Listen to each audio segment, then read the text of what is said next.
E a pedido dos pais que têm muita pressa, a gente vai postar uma versão reduzida do episódio do Fala Papito, sempre um dia depois do lançamento do programa oficial. Para você ter aquele gostinho e querer assistir o episódio completo. Simbora para mais um Fala Papito. Dessa vez, para aqueles que têm pressa. Fala, papito. Eu muito te amo. Papito, fala, papito. Papito, fala, papito. Combate ao abuso e à exploração sexual de crianças e adolescentes. E nas minhas pesquisas, eu tive uma triste notícia. Infelizmente, os números são piores e mais alarmantes do que eu imaginava. No ano passado, 2024, o Brasil registrou quase 300 mil denúncias de violência contra crianças e adolescentes. Mais de 73% destas notificações têm como vítima as pessoas com menos de 16 anos. E o mais chocante de tudo isso, em quase 70% dos casos, o agressor está dentro de casa. Diante dessa realidade, o episódio de hoje é um convite à escuta, à conscientização e à ação. Mas a gente vai falar muito mais do que a gente quer para as nossas crianças, do que os casos e do que acontece e do agressor. Porque não é nosso objetivo. Nós não estamos aqui para acusar ninguém, mas a gente quer proteger as nossas crianças e adolescentes. E para esse papo, que eu entendo que é um papo potente e tão importante, eu tenho a alegria de receber 3 pessoas que, além de atuarem nessa linha de frente da proteção à infância, também são pais e mães que vivem a paternidade e a maternidade com afeto, com presença e com responsabilidade. A gente traz aqui hoje a delegada Maria Eduarda Pessoa de Melo, Duda, que eu conheço desde a adolescência. Fiquei até preocupado de como é que eu ia chamar o nome dela aqui, se era Maria Eduarda, Duda. Delegada da Polícia Civil de Pernambuco e atua na Delegacia da Polícia da Criança e do Adolescente. É mãe e corredora, mesmo ela dizendo que é fake news. Podem cobrar dela 10 km na próxima corrida, tá? Tem aqui também, do meu lado, Leandro Costa dos Santos, pai de 2, Devlin, de 11 anos, e o Luca, de 4, mais uma barriga e que venham mais. Opa, e que venham mais. Isso aí.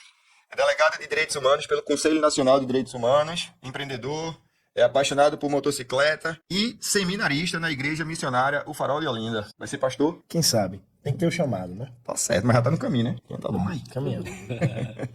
E tem aqui também Flávio Simões. Flavinho, pra mim, vou chamar de Flavinho também hoje aqui. Tive a sorte de reencontrá-lo há uns meses atrás, sei lá, quase um ano atrás, fazendo a barba. Reconheci a voz. Ou foi tu que reconheceu? Nem sei. A gente um do lado do outro quando vi. Ô, Flavinho. É. E aí a gente começou a conversar e retomou o contato muito legal. Na época eu tava durante a gravidez e agora já é pai de Helena, com 8 meses, formado em Direito inicialmente e hoje é psicólogo, mais precisamente logoterapeuta. Mas vamos lá. Primeiro agradecer a vocês. Muito obrigado pela presença, por se disponibilizarem de estar aqui. Como eu comentei, a gente não quer falar sobre a problemática, mas sobre como a gente pode fazer com que as nossas crianças estejam mais preparadas, o que é que a gente entende que é importante, como, de alguma forma, nós, enquanto pais e mães, entendemos que, através do nosso trabalho, nós fazemos o bem para nossos filhos e para a sociedade, tá? E aí, eu vou começar com uma pergunta bem genérica. Como é que a maternidade ou a paternidade de vocês influenciou a forma com que vocês lidam com esse tema, né? Com esse tema? Muda completamente, né? Porque quando a gente tem uma visão apenas do âmbito social, né, de fora, é uma coisa. Quando você coloca um filho no mundo, algumas coisas, elas pesam de forma diferente, né? Eu conheço muitos, né, inclusive da mesma área de direitos humanos, que mudaram completamente a cabeça depois que se tornaram pai, né? E com certeza muda, porque você passa a ter vivência, né, de fato, né, do que ocorre, do que acontece, né? Não é mais o que você ouviu falar, não é mais o que você viu na internet, não é só uma estatística, né? É algo realmente palpável, é algo que você tá ali, né, e você faz, rapaz, aquela teoria era bem interessante, mas na prática a coisa funciona completamente diferente. Duda, tu já era delegada quando tu se tornou mãe, ou primeiro veio a maternidade e depois a delegacia? Não. Antes de delegada, eu já fui assessora jurídica num CREAS, no interior aqui de Pernambuco, chamado Feira Nova. Um interiorzinho que tem, assim, uma população de baixa renda e que a principal atividade comercial é casas de farinha. Então, essas crianças muito envolvidas ali com trabalho infantil, muito envolvidas ali em frete de feira, crianças em situação de vulnerabilidade social. E esse órgão é um órgão da assistência social. Então, minha primeira visão realmente foi dentro de um órgão da assistência social, que atendia não só crianças, mas também crianças e adolescentes em condições de violação de direito. E ali foi o meu primeiro contato. Eu ainda não era, era muito, muito nova ainda não tinha muito essa ideia, né? E ali eu me apaixonei por esse tema e ali eu percebi que várias coisas que eu imaginava quando eu só estudava, na prática eram completamente diferentes, inclusive sobre a responsabilidade do poder público mesmo, né? Então, você percebe que é algo que é muito difícil para o poder público fazer sozinho, que vai exigir, de fato, essa participação de uma maneira muito considerável dos pais. E como é que a gente fala dessa participação considerável dos pais em famílias que são, na maior parte das vezes, disfuncionais, em famílias que são, na maior parte das vezes, completamente desestruturadas, e em famílias em que, se não se sai para trabalhar, ninguém come. Então, como é que a gente chega num nível desse de exigir que essa família tenha condições de orientar minimamente essas crianças sobre algo, se essas mães e esses pais estão lutando para sobreviver, né? Então, ali eu quebrei ali o meu primeiro ideal do que como deveriam ser as coisas, sabe? Apesar de ser uma delegacia muito difícil e uma delegacia de que a imensa maioria dos colegas não querem ir. Eu imagino né? isso. A maioria dos colegas não querem ir.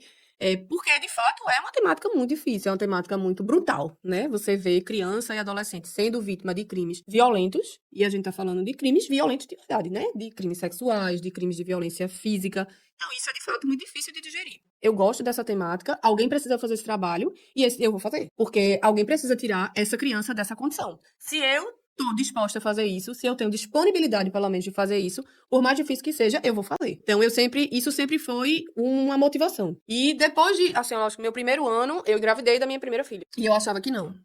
Não vai mudar nada, vai ser tudo igual, porque qualquer coisa. E minha primeira filha foi em época de pandemia e tal, então foi todo aquele outro contexto também, né? Mas eu me lembro que eu tava ainda um período em home office, por conta da pandemia, depois da licença maternidade. Então, ou seja, eu nem estava naquele ambiente, né? Eu nem estava ali vendo aquelas situações acontecerem.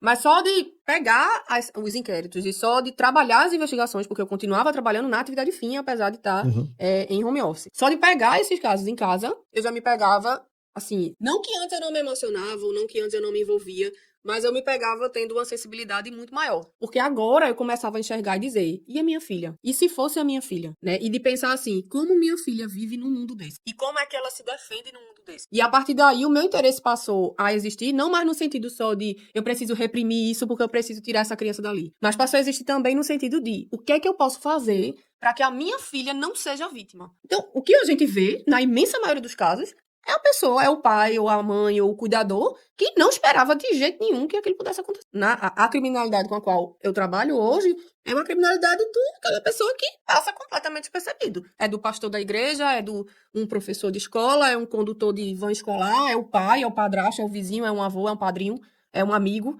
né? Então, assim, acaba sendo aquela pessoa que não tem passagem, não é violento, é aquela pessoa ardilosa, é aquela pessoa que vai se aproveitar primeiro, da inocência da criança, que isso todas vão ter, mas também daquela criança que não é empoderada.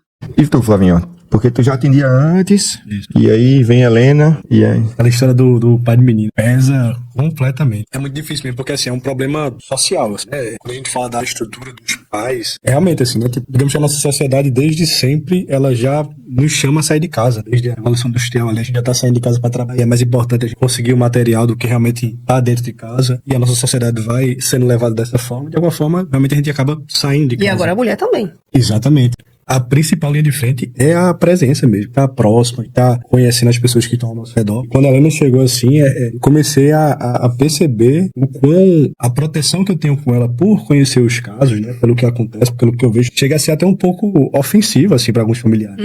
Você, não vou deixar na casa de tal pessoa. Esse cuidado realmente, assim, eu acho que aumentou muito, porque o Lula também falou assim, é algo que aparece de alguém que ninguém tá esperando. E não dá muito pra você prever. Eu me preocupava muito com os velhinhos. Sempre eu fiquei muito preocupado com os velhinhos, sabe? Assim, cara idoso, a gente precisa fazer alguma coisa. Quando Maria nasceu, eu falei, cara, a gente precisa fazer alguma coisa pelas crianças e pelos idosos. Sabe assim, não é que eu deixei idoso, mas eu preciso fazer alguma coisa pelas crianças. E eu não tinha, confesso que eu não tinha essa visão, porque assim, pra mim, mas assim, eu me preocupava. Mas depois passou esse negócio que me chamava muito mais atenção. Né? Então, qualquer coisa que você vê que tem uma criança, hoje eu faço, caramba, o que a gente pode fazer, né, para isso, né? Então, assim, e tanto é que hoje dedico praticamente a minha vida profissional ao projeto, né, de parentalidade, para que a gente possa chegar cada vez mais longe e para que essa informação chegue cada vez mais longe, né? Como é que a gente pode fazer para que isso seja diferente, né? Assim, por exemplo, sei lá, quando chega uma criança lá, como é que tu consegue, em que momento tu consegue identificar? Criança é bem complicado porque muitas vezes ela já chega, digamos que prejudicada. Ou já aconteceu alguma coisa, ou já tá passando de digamos que um limite que é como se os pais chegassem e dissessem assim, né? Tipo, isso tá muito estranho. Assim, com tudo que eu já vivi, né? Com o que eu aprendi dos meus pais e tal, tudo mais, eu não tô conseguindo estruturar isso. Tem algum problema ali. Para chegar no caso, realmente assim, é algo muito, muito, muito delicado. Geralmente são crianças que têm, digamos que assim, problemas de concentração. Às vezes eles chegam com um sintoma que, na verdade, as pessoas não conseguem entender, né? Uma grande mudança. Comportamento. As pessoas acham que é tipo, que é fase, que é do momento, ou tentam, sei lá, trazer pra outra situação que aconteceu naquela hora. E às vezes quem descobre é a gente, né? Tá ali na clínica, que, a criança, ela tá com quem quando você tá trabalhando? Então, até o momento tá descoberto. E ainda tem isso, né? Isso que a gente fala dos dados. Muitas vezes, mas eu acho que assim, o mais absurdo pra mim, eu atendo, né? Atendimentos sociais, né? 90%, assim, dos 95%. Assim, por algum tipo de abuso. E nunca se falou sobre isso. A gente tá falando de crimes que acontecem, na grande parte das vezes, dentro do seio ali doméstico e familiar. E a gente tem essa cultura, existe essa cultura. Não, vamos resolver em família. Isso é um assunto de família. E aí, o avô abusou da criança. E a gente faz, não precisa chamar, não precisa meter a polícia, porque isso é um assunto de família. Vamos só afastar essa criança desse cara, e ela não vai ter mais convívio com ele, e aí não se envolve. Então, esse é um dos motivos dessa subnotificação, que é real. Né? Essa subnotificação é real. Além da dificuldade, né, de falar sobre isso, de pensar, eu não quero levar meu filho para uma delegacia. A criança já foi vítima de algo e eu não quero expor naquele ambiente. Né? Isso é uma coisa que a gente tem que desmistificar também, porque a gente está falando de uma delegacia, pelo menos aqui na capital, né? Uma especializada que tem essa condição de atender essa criança e adolescente. Mas isso é um medo e é real, né? E é, assim, né? Legítimo também. Mas tem essa cultura também do, não, vamos abafar. Vamos colocar ali, não vamos expor isso e tal. E o quanto que isso é prejudicial também a essa criança, né? Que já foi vítima uma vez, aí vê nada acontecendo. E qual é o recado que se passa disso? O fato é, essa criança ali, aí ela foi vítima uma vez. Nada aconteceu a respeito dela. Nada foi tratado, a gente trata como se um evento... Primeiro, a gente tá falando de uma pessoa em peculiar condição de desenvolvimento. Ela ainda está em desenvolvimento. Ela ainda tá compreendendo, assim, chega a ser, não dá pra dizer surreal, mas é impressionante quantas crianças que às vezes precisam de um tempo para conseguir compreender que tá sendo vítima de algo. Porque elas não conseguem entender nem que o que tá acontecendo é uma coisa errada, ou que nem o que tá acontecendo. E aí, quando entra essa informação do papel do pai e da mãe, sabe? Mas aí, beleza, essa criança passou um tempão, não conseguia nem entender o que tava acontecendo. Aí, entendeu, se viu vítima de crime. Aí, o que acontece? Aí, o que foi feito sobre aquilo? Aí, o pai e a mãe tá tão desesperado que muitas vezes, quando eu atendo o pai e a mãe, eu falo, olha, agora guarda a sua dor no bolso, trata a sua dor numa terapia, porque a gente precisa enxergar a real vítima da situação.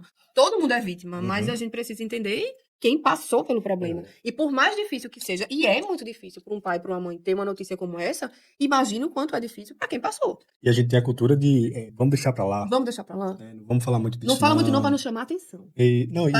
Para não incrementar. É melhor esquecer do que ficar pensando. Duda comentou ali sobre essa questão do agressor, né? Ele termina, não, deixa quieto e tal. Eu vivenciei essas duas situações dentro de um trabalho. De que o cara não foi punido, né? Ele não foi punido e passaram pano mesmo. E, não, fica por aqui, não sei o quê. Fulano tem problema psicológico e tal, né? É um dos argumentos. E aí, duas vertentes. A menina, que foi a vítima, né? A menina tá com a vida desgraçada, de fato. Certo? Não consegue se achar no mundo. E assim, eu acho que a galera não faz ideia do peso que é essa parada, justamente de ver a impunidade. Esse delay que Duda falou é real mesmo na prática, porque primeiro se demora para entender o que rolou, né? E depois se espera para ver o que aquele que deveria defender vai fazer, né? E não fez nada. E aí espera ver o que vai acontecer com aquele que fez. E foi feito nada. E o camarada fez outra vítima, né? Fez outra vítima. E na tentativa da sua terceira vítima, a comunidade foi lá, fez a intervenção, né? Apocalíptica. Ainda bem que o cara não veio a óbito. Mas a comunidade fez uma intervenção lá, né? E direcionou a polícia. Não tem essa de passar a mão nas costas e manda fulaninho pro interior porque fez uma besteira. E a vítima, né? E a criança, né? Não é por aí, não é por esse caminho, né? Como é que a gente pode romper esse ciclo de silêncio nas famílias? É muito difícil porque a gente tá numa sociedade muito sexualizada, assim, né? Então, é muito difícil porque as pessoas têm alguns pensamentos e algumas percepções sobre a sexualidade e eles nem sabem de onde veio, assim, né? Então, a gente acha normal, por exemplo, uma criança, uma dança sensual do TikTok. Isso aí é algo... Eu tenho uma grande preocupação com isso.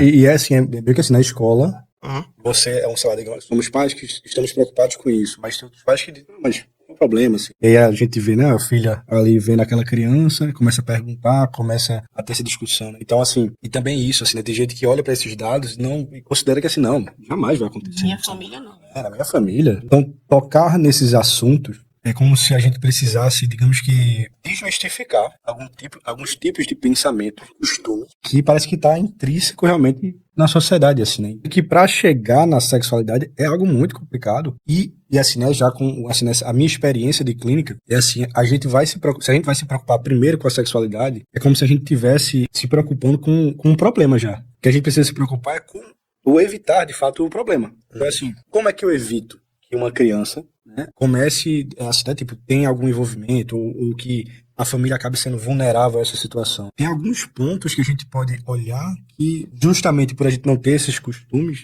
as pessoas vão se preocupando com outras coisas que não isso. Essa é a maior dificuldade, assim, com os pais, né? A gente tocar em pontos que são muito do cotidiano, né, assim, da pessoa, dos costumes, digamos, familiares. Mas quando você se preocupa com essas pequenas coisas, é aí que você vai fazer com que a criança ela fique mais atenta, porque é isso, assim, por exemplo, pô, eu não vejo nem meus pais, né? Se eu tô vendo alguém ali naquela tela nu, assustador isso pra mim, estranho isso, né, não quero isso aí. E principalmente, assim, né, no momento que chega de um abuso, assim, né, então, assim, um adulto que chega até aquela criança, o adulto começa a ter uma intimidade maior, que nunca é uma intimidade direta, né, o abusador, ele vai chegando aos poucos, então, dorme junto, aí já, não, tá tudo bem, toma um banho ali, ou senta aqui no colo, não vai chegando assim, né, diretamente, e aí, justamente nessas vulnerabilidades, que vai começando a acontecer os casos. Então, a criança, ela precisa estar atenta anteriormente, o que é difícil, porque, assim, né, é uma criança, né, como é que a criança, ela vai ter essa sagacidade, assim, né, tipo, de perceber. Então, por isso que, assim, né, a dica que eu diria aos pais é muito isso, assim, né, tipo, procurar antecipar o problema com o abuso sexual. Né? Como fazer com que essa criança não chegue a esse ponto. Uhum. E aí que Um tá. tabu.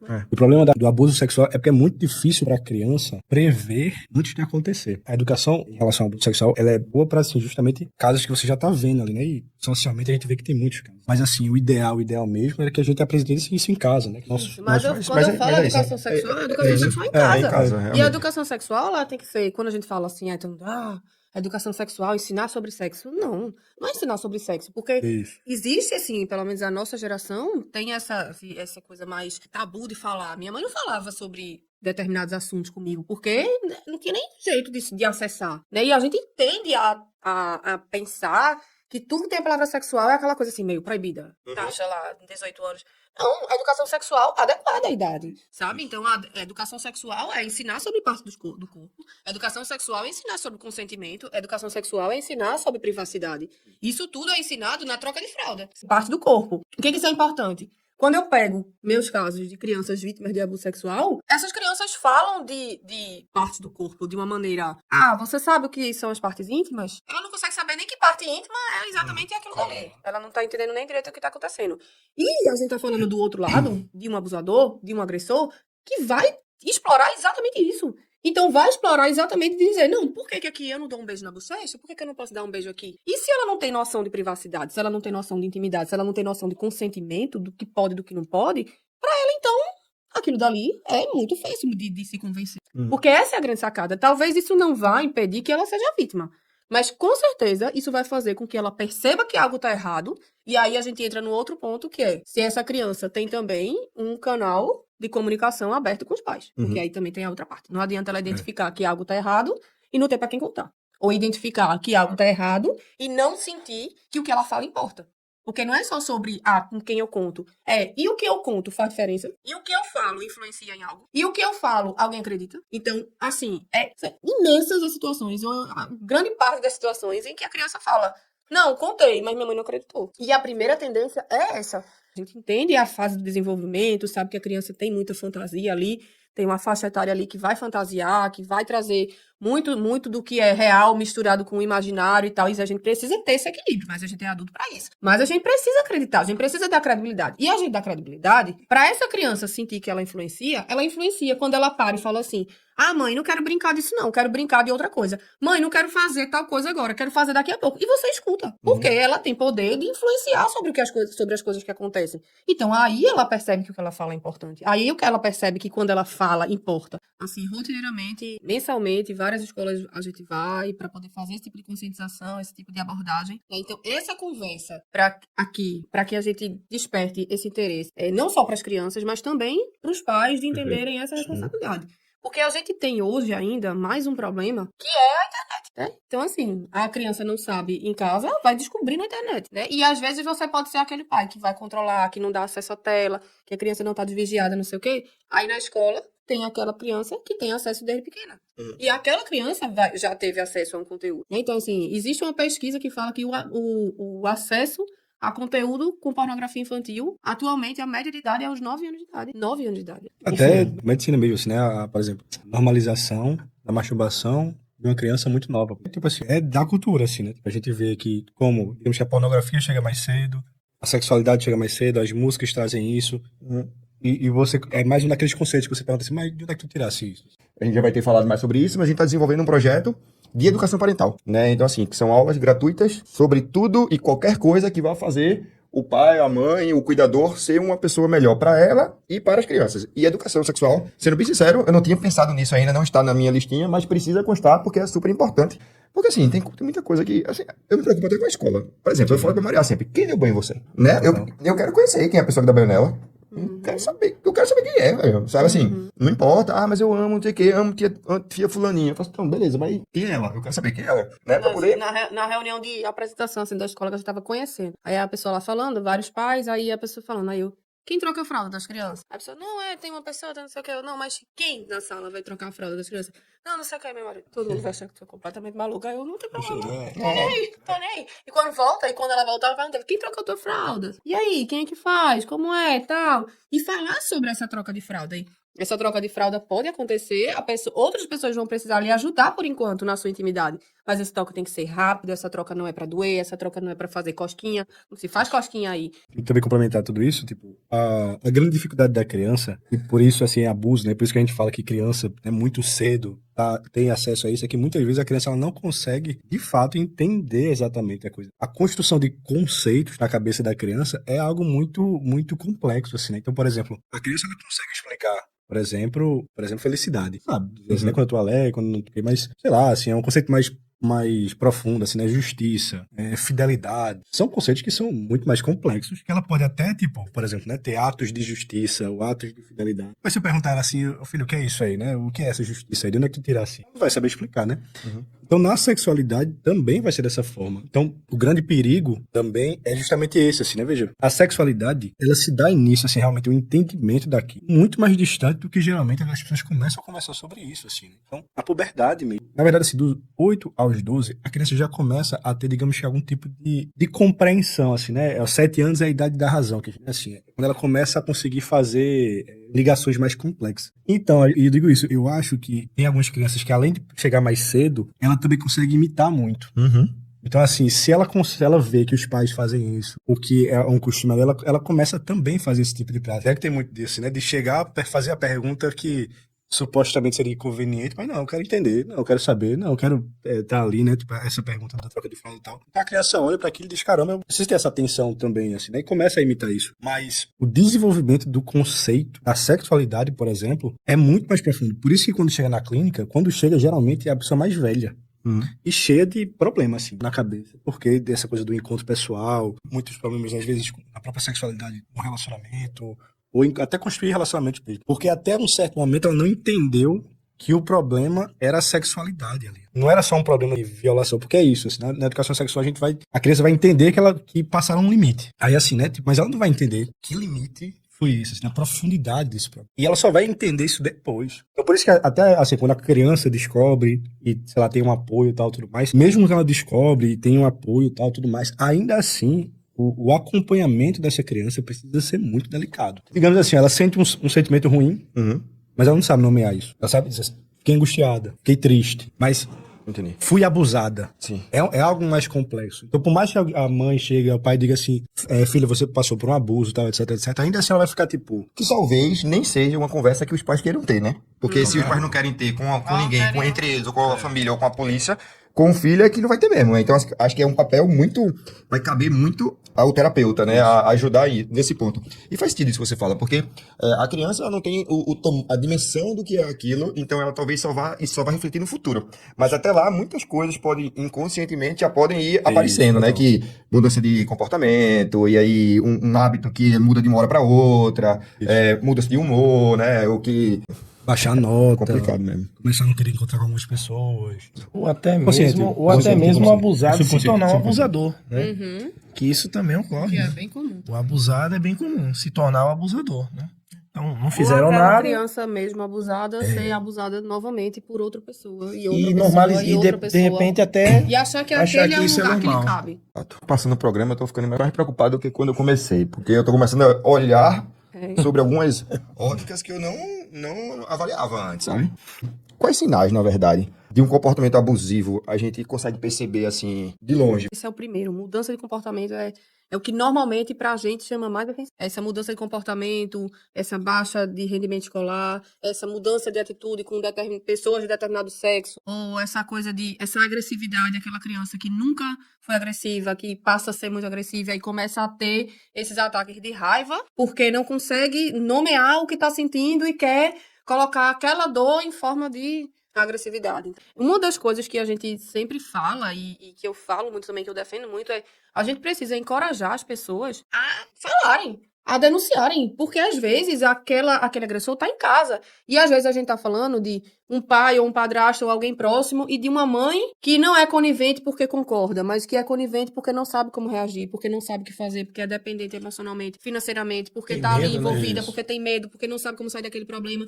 E aí, quem ajuda efetivamente são exatamente essas pessoas que estão ali do lado, sabe? Ali naquela margem, mas que têm contato com essa criança. Então, como que eu tenho contato com essa criança? E isso é uma porta de entrada muito grande lá pra gente na delegacia, porque muitas denúncias chegam por meio da escola. Muitas e muitas pessoas de confiança são os professores. Então, a pessoa que não tem uma relação de confiança pra contar sobre o que tá acontecendo pra algum parente próximo, mas tem a relação com aquela professora que tem aquele papel. Então, a gente precisa também estar disponível a ser essa pessoa de alguém. Porque, às vezes, a gente pode estar em contato com uma criança e essa criança ter essa relação com a gente que não vai ter com um parente. E a gente tem que estar disposto a bancar e dizer, eu vou denunciar, sabe? Então, isso também é importante, de que esses atores ali, que têm um certo papel na vida daquela criança, também tem que ter coragem para denunciar. E muitas vezes essa pessoa tem aquela cultura, né, de ainda não quero me meter, não vou me meter na vida dos outros, na família dos outros, não vou causar um problema, não quero, né, Então, tem também essa coisa de ultrapassar. Fora que, assim,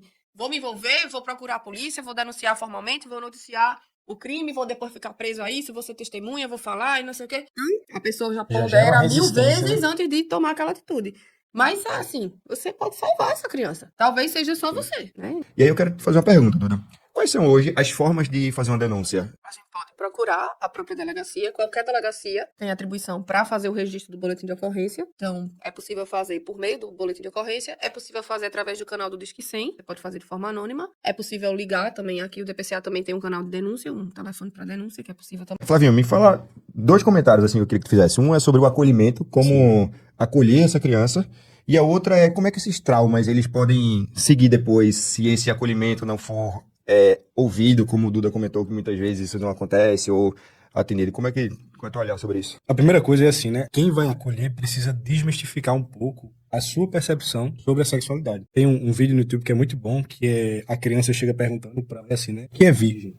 E aí eu começo a ficar desesperado, né? Como é que ela descobriu isso? Que história é essa? Como é que chegou esse assunto nela, tal, tudo mais? Só que ela viu o azeite, né? Aí tem lá o eu sou virgem, e aí era isso que ela queria saber, né? O que é esse virgem? Mas muitas vezes, as pessoas próximas, eu não vou dizer pais, mas assim, né? As pessoas que cuidam daquela criança, muitas vezes olham pra a dor que eles sentem por ver uma criança que foi abusada. E começam a colocar, digamos que a dor deles em primeiro lugar. Foi um pouco do que o Duda falou ali, assim, a gente tem que acolher a criança. Trabalhem a dor de vocês, na terapia de vocês, né? Mas vamos escutar a criança. E é muito difícil você chegar para uma criança que, aquilo que eu falei, assim, não entendeu muito bem o conceito, que é o abuso, e falar sobre isso. Então, você chegar para a criança e dizer exatamente o que aconteceu, pode ser que ela não consiga, digamos que, primeiro, ser acolhida, como se ela estivesse vendo você falando conceitos ali que ela não conhece muito bem. Você acha que você está protegendo, acolhendo, etc, etc, mas ela não consegue sentir de fato que ela foi de fato escutada, que ela foi de fato acolhida. Então, é muito necessário ter uma sensibilidade em relação ao que aquela criança sente. Um pai que eu converso muito que o filho está entrando nessa fase da adolescência, ali, primeiro ano,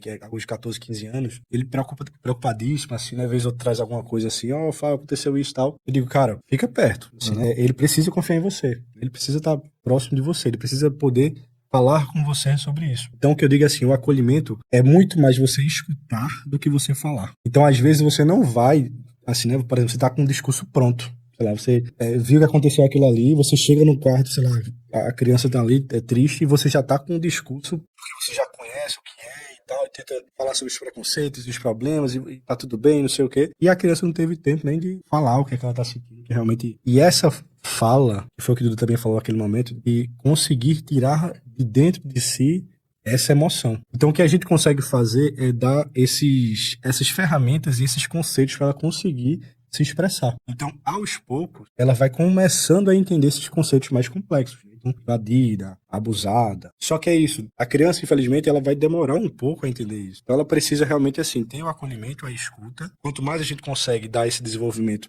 do conceito melhor, mas sempre respeitando o caminhar da criança ali. E assim, é importante só a gente lembrar, hoje existe uma legislação que garante a forma como essa criança, vítima de um crime sexual ou vítima de alguma violência, vai ser ouvida. Então, não é ouvida da maneira como nós adultos. Existe um procedimento especial para que essa criança passe por esse momento. E aí, hoje mesmo, eu estava dando aula num curso que prepara para esse atendimento especializado. E a primeira pergunta que todo mundo sempre faz é: como é que a gente faz, assim, tá de cara com a criança? Como é que a gente vira e fala? Eu tenho que ouvir, mas não posso ser invasivo, não sei o quê. Veja, criança tem um lado bom, diferente do adulto, que assim, só basta você dar atenção. Senta, escuta, se tiver disponibilidade emocional, de tempo, e de realmente estar ali, presente para ouvir, ela vai começar a falar do boneco, do não sei o quê, do não sei o que lá, do assunto aleatório, daqui a pouco ela falou. Sai. E a gente, às vezes, precisa intervir menos e só ouvir mais. Mas a gente, adulto, tem um pouco essa coisa essa necessidade de ter que dizer alguma coisa, ou de ter que falar alguma coisa. E o pior de tudo é: ai, coitadinha, meu Deus do céu, meu Deus, tadinha não. A minha foi vítima, coitadinha não. Agora a gente precisa justo o contrário, é de tentar tirar ela desse lugar de coitadinha. Não, esse lugar não é seu. Foi por acaso aqui, vamos sair daqui pra cá. Sabe? Então, a gente precisa ter muito mais essa postura de o que é que você quer trazer, né? O que você tá pronta já pra trazer, pra gente conseguir, a partir daí, elaborar. A partir daí, construir. E o outro ponto que eu ia trazer, que eu acho que é muito difícil de tratar o pós, né? Assim, o depois que acontece a gente tá falando de uma realidade que envolve a maior parte da prática desses crimes num contexto de violência doméstica e familiar. E a gente tá falando de amor envolvido. A gente tá falando de uma criança que ama esse agressor. E que esse amor não vai acabar naquele agressor, sabe? Infelizmente. E assim, a coisa que mais parte o coração da gente de ver é ver aquela criança extremamente violada, extremamente abusada, e que quando a gente pergunta assim, o que você queria que a gente fizesse? O que é que a gente poderia, sim, o que é que a gente fazendo ia lhe ajudar? Não prende meu pai, não, sabe? Então, porra, não prende meu pai, não. Entendeu? E a pessoa que foi vítima de um crime sexual. Talvez, assim, o mais invasivo. E a gente ouvir, assim, eu tenho muitos casos, não são poucos os casos de a gente chegar, assim, essa relação do amor e ódio ali, ela tá muito perto. Tá muito perto. E essa coisa pra criança conseguir elaborar que aquele é minha mãe, aquele é o meu pai. E aqui é importante a gente trazer também que não é só menina que é vítima. Menino é vítima. Uhum. E isso de uma maneira cada vez mais frequente. Então, a gente olhar aquele pai que abusou, aquele parente próximo que abusou, aquela pessoa de confiança que abusou. Mas ela continua sendo aquela relação de amor contínua. E como é que para aquela criança agora, primeiro, perder aquele convívio, porque a primeira providência vai se afastar, e tem que se afastar. Mas veja, ela tá sem pai. E era o pai dela. Era a mãe dela. Eu lembro de uma mãe, assim, não só numa violência sexual, mas numa violência física muito intensa. Essa mãe batia a criança. E quando chegou num determinado momento, assim, ela disse, desesperada, não quero ficar longe da minha mãe de jeito nenhum. Mas assim, mãe, veja a relação.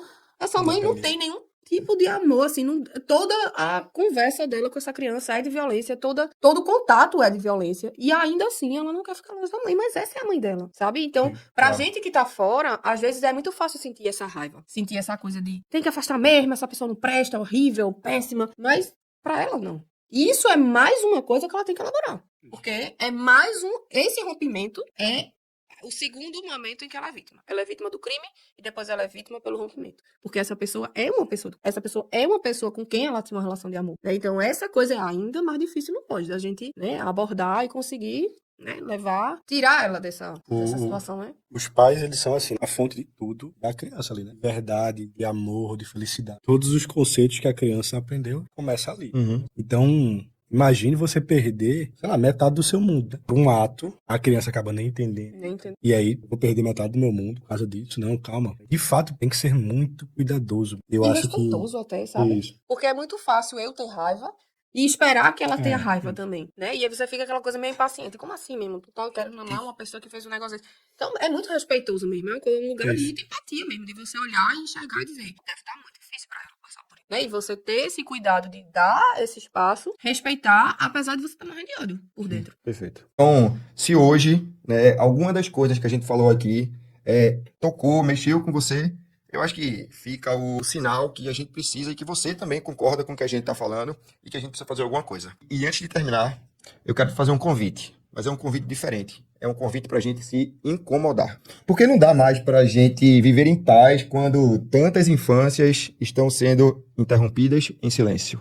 Não dá para achar que isso de não acontece por perto, não aqui em casa, não na minha família. Quando as estatísticas gritam que, na moradia, muitas vezes está o agressor, dentro do ambiente que a gente mais ama. A dor de uma criança violentada não termina no ato. Às vezes ela nem começa, porque ela nem entende, como a gente conversou aqui. Ela se arrasta, ela molda identidades, pode virar um agressor no futuro, destrói vínculos, desfigura futuros. A gente não sabe o que acontece com essas crianças. Se você é pai, mãe, tio, professor, vizinho, líder de igreja, mentor, qualquer coisa, você tem contato com crianças, você tem responsabilidade sobre aquilo, sobre aquelas crianças, sobre aqueles adolescentes. Proteger uma criança não é só impedir que algo aconteça, é principalmente criar um ambiente de escuta, é ensinar sobre o próprio corpo, sobre os limites, sobre dizer não. É acolher sem julgar, é saber perceber um silêncio repentino, uma mudança de comportamento, é prestar atenção nas crianças, no indivíduo, naquela coisa que a gente tanto ama. É, acima de tudo, ter coragem. Coragem para conversar, coragem para denunciar, coragem para ser adulto, mesmo quando o assunto nos destrói por dentro. Precisamos ser mais pais, talvez até pais dos outros. Provavelmente esse episódio mexeu com você. E que bom que ele mexeu. Graças a Deus ele mexeu. Que ele não passe como mais um episódio do Fala Papito. Que ele te leve a olhar diferente para a criança, para o adolescente, para cada um deles que está ao seu redor. Que esse episódio te mova a proteger e até mesmo as pessoas que você não conhece. E que nós, juntos, sejamos rede, sejamos voz, sejamos denúncia, sejamos reconstrução. Porque nenhuma infância merece ser roubada, nenhuma criança nasce para viver com medo. E porque o silêncio só protege o agressor. Que a gente fale, que a gente haja e principalmente que a gente nunca se cale. Muito obrigado, muito obrigado. Valeu, pessoal. Esse foi mais um Fala Papito. Não foi tão legal de fazer, mas é super importante que ele aconteça. Até o próximo. Até lá. Valeu. Fala, papito. Papai, eu muito te amo. Papito, fala, papito.